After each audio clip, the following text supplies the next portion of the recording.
দেশের অর্থনীতিতে গুরুত্বপূর্ণ অবদান রাখছেন প্রবাসীরা, বিশেষ করে শ্রম, রেমিটেন্স ও পারিবারিক দায়িত্ব সব মিলিয়ে রাখছেন অনন্য ভূমিকা। দেশে নারীদের সুযোগ সুবিধা নিয়ে এখনও রয়েছে নানা সীমাবদ্ধতা। দেশের নারী সমাজ ও প্রবাস ফেরত নারীদের স্বাবলম্বী হতে প্রশিক্ষণ ও সহজ ঋণের ব্যবস্থা সহ তাদের নিরাপত্তা নিশ্চিত করার আহ্বান বাংলাদেশের আগামী নির্বাচিত সরকারের কাছে যুক্তরাষ্ট্রের প্রবাসী নারীদের। বিস্তারিত আরিফ মাহফুজের রিপোর্টে। দেশের ভোটের হাওয়া বইছে প্রবাসেও। ভোটাধিকার পেয়ে উচ্ছ্বসিত যুক্তরাজ্যের কর্মরত নারী প্রবাসীরা। তারা দেশের অর্থনীতিতে রেমিটেন্স পাঠিয়ে যেমন অবদান রাখছেন, তেমনি পরিবার ও সমাজের জন্য কাজ করছেন নিরলস। আগামী জাতীয় নির্বাচন নিয়ে তারা জানিয়েছেন তাদের নির্বাচনী ভাবনা।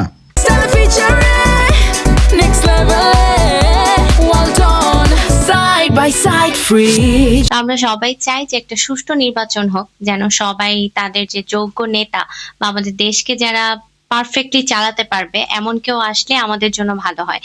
দেশের সকল নারী সমাজের নিরাপত্তা নিশ্চিত করতে রাষ্ট্রের আরো কার্যকর উদ্যোগের প্রত্যাশা নতুন সরকারের প্রতি প্রবাসী নারীদের প্রতি হলো নারীদের নিরাপত্তা, কাজের সুবিধা, কাজের জন্য সুবিধা চায়, নারীদের নিরাপত্তা, রাস্তাঘাটে বাইরে হইলে যে সমস্ত ক্রাইম দেশে হচ্ছে, দেশের উন্নতটা ওটাই চাই আমরা প্রত্যাশা করি দেশের প্রতি।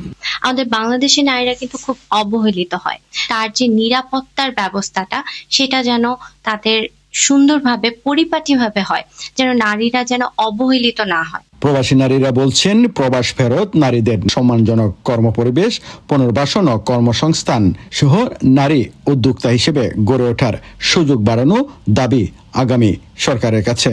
নির্বাচন হওয়ার পর যে দল বা যে গভর্নমেন্টে আসুক না কেন, তাদের কাছে আমার এটা রিকোয়েস্ট থাকবে, কেন বিভিন্ন রাষ্ট্রে নারীরা কাজ করে এবং অনেক বছর তাদের কর্মজীবন চালিয়ে যায়, কিন্তু বাংলাদেশে ফিরে যাওয়ার পর তাদের কোনো কর্মসংস্থানই থাকে না। বাংলাদেশে যাওয়ার পর যেন সে সুন্দর একটি কর্মসংস্থান পায়।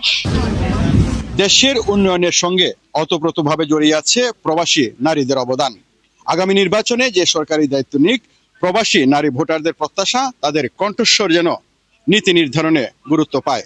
আরিফ মাহফুজ, ৭১, লন্ডন।